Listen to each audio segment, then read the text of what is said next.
السلام علیکم ورحمۃ اللہ وبرکاتہ۔ اعوذ باللہ من الشیطان الرجیم، بسم اللہ الرحمن الرحیم۔ آیت نمبر 20۔ وَإِنْ أَرَدْتُمْ، اور اگر تم ارادہ کرو مستبدالہ، تبدیل کرنے کا یا بدلنے کا، یہ اردو کے بڑا قریب ترین لفظ ہے، زوجن بیوی کو، مکان زوجن پہلی بیوی کی جگہ، وآتیتم اور تم دے چکے ہو، احداہن ان میں سے ہر ایک کو، قنطارن ڈھیرو خزانہ، فلا تأخذوا پس نہ لو اس سے، منہ یعنی کہ اس مال سے، شیئا کوئی چیز، اتأخذونہ کیا تم لینا چاہتے ہو اپنا مال، بہتانن بہتان لگا کے، و اسما مبینہ اور کھلا گناہ کر کے۔ اب عرب میں ایک اور جو دستور تھا، رائج تھا اور حقوق نسواں کے خلاف تھا، اللہ پاک نے یہ آیت نازل فرما کے عورت کو اس کا وہ والا حق بھی ادا کر دیا جو کہ پہلے اس کے پاس نہیں تھا۔ یہ ویمن رائٹس کے لیے ایک بہترین صورت ہے۔ اگر اس کو دل سے پڑھا جائے تو ہمیں پتہ چلے کہ اللہ نے ہمیں کتنے حقوق دیے ہیں، مردوں سے بھی زیادہ حقوق دیے ہیں، اور ہم سے اسپیشل گفتگو کی ہے، ڈائریکٹ کلام کیا ہے۔ یہاں اللہ تعالیٰ فرما رہے ہیں کہ بعض اوقات ایسا ہو جاتا ہے کہ میاں بیوی کی آپس میں نہیں بنتی، تو طلاق جو ہے نا وہ لازم ہو جاتی ہے۔ اگر نہیں ہوگی تو گھر کا ماحول بہت ٹینس رہے گا، رہائش کی جگہ نہیں بنے گا، وہ گھر نہیں ہوگا، وہ مکان ہو جائے گا۔ تو پھر اگر ناگزیر ہے بالکل پہلی بیوی کو چھوڑنا اور دوسری شادی کر لینا تو ٹھیک ہے، چھوڑ دو، لیکن اس کا طریقہ کار غلط ہے۔ پہلے زمانے میں یوں ہوتا تھا، امام راضی فرماتے ہیں کہ زمانے جاہلیت کی ایک رسم تھی کہ جب کوئی آدمی دوسری شادی کرنا چاہتا تو پہلی بیوی پر زنا کی تہمت لگاتا تھا، اس طرح اس کو اتنا مجبور کر دیتا تھا کہ وہ خود طلاق لیتی تھی، اور اس طلاق لینے کی وجہ سے اس کو اپنا سارا مال چھوڑنا پڑتا تھا۔ تو اللہ پاک نے اس قبیح رسم کا، عورت کے اس حق کا ناجائز فائدہ نہ اٹھایا جائے، یہ آیت نازل فرمائی کہ اگر تم ایک بیوی کی جگہ دوسری بیوی لانا چاہتے ہو تو جو کچھ تم اسے حق مہر کی صورت میں، گفٹس کی صورت میں یا کسی بھی قسم کی صورت میں دے چکے ہو، اس سے کوئی چیز واپس نہ لو، جو دے چکے ہو واپس نہ لو۔ کیا تم بہتان باندھ کر اور کھلا گناہ کر کے واپس لینا چاہتے ہو؟ یعنی کہ ساتھ ہی اللہ پاک اس سے مخاطب ہو رہے ہیں کہ تم ایسے کر سکتے ہو؟ تو ہمارے ہاں تو یہ رسم ہے کہ یہاں شادی ختم ہوئی، وہاں پہ سارا مال آپس میں علیحدہ علیحدہ ہو گیا، حالانکہ بیوی چاہے اپنا مال واپس لے لے کیونکہ اسلام نے عورت کو حقوق دیے ہیں، لیکن مرد کو اپنی دی ہوئی کوئی چیز واپس نہیں لینی چاہیے، چاہے اس نے گھر ہی اس کے نام کیوں نہ کر دیا ہو، زیور ہوں، کپڑے ہوں، جو کچھ بھی ہو، جو ڈھیر مال وہ دے چکا ہے حق مہر کی صورت میں یا نان نفقہ کی صورت میں، تو وہ اس سے واپس نہیں لے سکتا۔ قرآن کی یہ آیت مردوں کے لیے مشعل راہ ہونی چاہیے، صریح ہے، اللہ پاک نے سامنے بتایا ہے، چھپی ہوئی بات نہیں ہے۔ دین کا مسئلہ ہے، دنیا کا مسئلہ ہے، شریعت کا مسئلہ ہے کہ کوئی واپس نہیں لے سکتا۔ عورت کی چیز عورت ہی کی ہے۔ اگر گفٹ دے دی تو نبی کریم صلی اللہ علیہ وسلم نے تحفے کے بارے میں فرمایا، بڑے سخت الفاظ ہیں، حضور نے فرمایا کہ جو کوئی تم میں سے تحفہ دے اس کو واپس لے تو وہ اس طرح ہے جیسے کیا کر کے چاٹ لے، یعنی کہ جو چیز دے دی وہ دے دی، اس کو کیا کہتے ہیں، نیکی کر دریا میں ڈال، نیکی کر لی تو بس اب دریا میں ڈال دو، بھول جاؤ کہ میں نے کی تھی۔ آیت نمبر 21۔ بکیفا اور کیسے، تاخذونہ تم واپس لیتے ہو، یعنی کہ مال، وقد افدا حالانکہ تم مل چکے ہو، بعضکم الی بعض ایک دوسرے سے، واخذنا اور وہ لے چکی ہیں، منکم تم سے، میثاقا غلیظا پختہ وعدہ۔ اب دیکھیں اخذنا یعنی کہ یہ عورت کی بات ہو رہی ہے، عورت لے چکی ہے پختہ وعدہ۔ اس آیت میں اللہ تعالیٰ میاں بیوی کو ایک دوسرے کے وہ اوقات یاد کروا رہے ہیں کہ کس طرح تم مال واپس لوگے، حالانکہ تم تو اس کے ساتھ خلوت کر چکے ہو۔ امام ابو حنیفہ رحمۃ اللہ علیہ فرماتے ہیں کہ جب میاں بیوی آپس میں خلوت کر لیتے ہیں تو سارا مہر واجب ہو جاتا ہے، تو تب تو اس نے مہر ادا کر لیا، اب تو مہر وہ کسی صورت بھی واپس نہیں کرے گی، چاہے مہر ڈھیر خزانہ ہو، چاہے تھوڑا بہت ہو، لیکن جتنا بھی ہو وہ مہر واپس نہیں کرے گی، کیونکہ وہ اس کا حق ہے جو شریعت نے اس کو دیا ہے۔ اور اگر ہم اس آیت کو اس طریقے سے بھی لے لیں کہ کس طرح آپ ایک دوسرے کو طلاق دو گے؟ حالانکہ آپ خلوت میں ایک دوسرے کے ساتھ اچھے اوقات گزار چکے ہو، تو کیوں آپ بیوی کو بدل رہے ہو؟ یعنی کہ اگر نبی کریم صلی اللہ علیہ وسلم کا ارشاد گرامی ہے کہ اگر شوہر کو اپنی بیوی کی کوئی بری عادت یاد آئے تو وہ اس کی اچھی عادت یاد کرے تاکہ اس کے ساتھ رہنا آسان ہو، اور اگر بیوی کو شوہر کی کوئی بری عادت اور شوہر کو بیوی کی کوئی بری عادت لگے تو اس کو اپنی بیوی کی اچھی عادت یاد کرنی چاہیے کہ اس میں چلو یہ والی خامی ہے تو یہ والی خوبی بھی تو ہے، اس طرح سے رہنا آسان ہوگا۔ یعنی کہ اگر میاں بیوی آپس میں اس چیز کے اوپر راضی ہو گئے ہیں کہ وہ تعلقات کو توڑ دیں تو انہیں یہ اوقات یاد کرنے چاہیے کہ شاید وہ یہ تعلق توڑنے سے بچ جائیں، اللہ ان کا گھر جوڑے رکھے۔ کیونکہ آج کل ہمارے معاشرے میں وہ حال ہو گیا ہے جو یورپ میں ہے کہ طلاق کی شرح بہت زیادہ بڑھ گئی ہے، اور ریزن صرف یہی ہے کہ مرد کمانا نہیں چاہتا اور عورت جو ہے وہ اپنی زبان نہیں کنٹرول کرتی، وہ صبر نہیں کرتی، وہ برداشت نہیں کرتی۔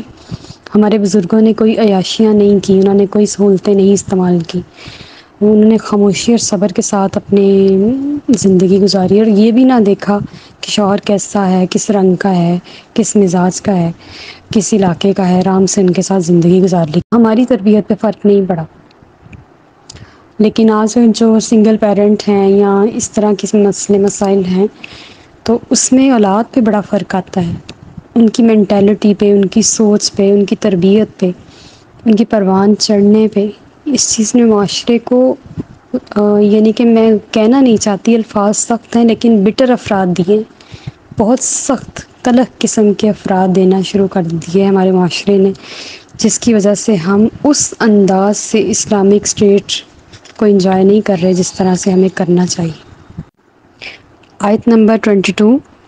وَلَا تَنْكِحُوا اور نہ نکاح کرو ما نکاح جن سے نکاح کر چکے ہیں آباؤکم تمہارے باپ دادا، من النساء عورتوں میں سے، الا مگر ما قد سلف جو گزر چکا، انہو بے شک کانا فاحشۃً وہ بہت بے حیائی ہے، و مقتا اور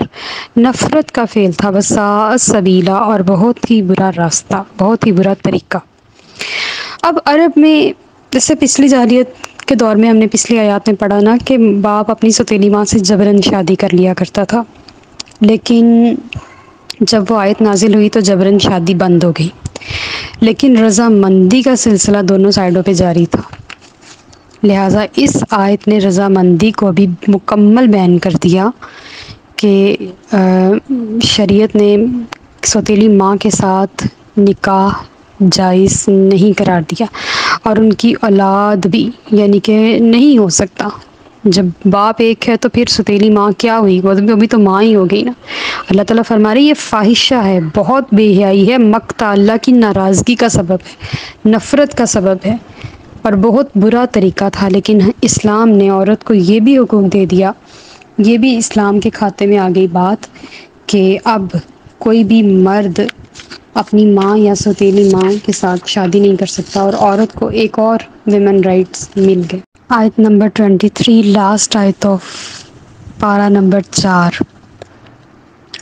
حرمت حرام کر دی گئی، علیکم تم پر، امہاتکم تمہاری مائیں، و بناتکم اور تمہاری بیٹیاں، و اخواتکم اور تمہاری بہنیں، و اماتکم اور تمہاری پھوپھیاں، و خالاتکم اور تمہاری خالائیں، و بنات الاخی اور بھتیجیاں، و بنات الاختی اور بھانجیاں یعنی کہ بھائی کی بیٹیاں اور بہن کی بیٹیاں، و امہاتکم اور تمہاری وہ مائیں، اللاتی ارضعناکم جنہوں نے تمہیں دودھ پلایا، و اخواتکم اور تمہاری بہنیں، من الرضاعتی رضاعت سے، و امہات اور مائیں، نساؤکم تمہاری بیویوں کی یعنی کہ ساسیں، و ربائبکم اور تمہاری بیویوں کی بیٹیاں، اللاتی فی حجورکم جو تمہاری گودوں میں پرورش پا رہی ہیں، من نسائکم ان بیویوں سے، اللاتی دخلتم جن سے تم صحبت کر چکے ہو، بہنہ جن سے، فَإِن لَمْ تَكُونُوا پس اگر تم نے نہ کی ہو، دخلتم ان سے صحبت، بہنہ ان سے، فلا جناح تو کوئی حرج نہیں، علیکم تم پر، وحلائل اور حرام کر دی گئی، ابنائکم بیٹوں کی بیویاں تمہارے ان بیٹوں کی الذین من اصلابکم جو تمہاری پشتوں میں سے ہیں، وان تجمعوا اور یہ کہ تم جمع کرو بین الاختین دو بہنوں کو، الا ما قد سلف مگر جو پہلے گزر چکا، ان اللہ بے شک اللہ تعالیٰ کان غفور الرحیمہ بہت بخشنے والا ہمیشہ رحم فرمانے والا ہے۔ بڑی ہی تفصیل کے ساتھ اللہ پاک نے اس آیت میں تذکرہ فرما دیا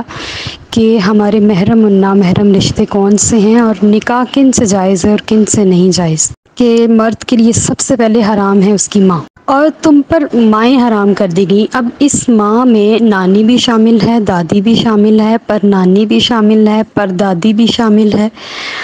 اسی طرح یہ عورت کے لیے بھی ہے کہ اس کا باپ اس کے اوپر حرام ہے، اس طرح اس کا دادا، اس کا پردادا اور اس کا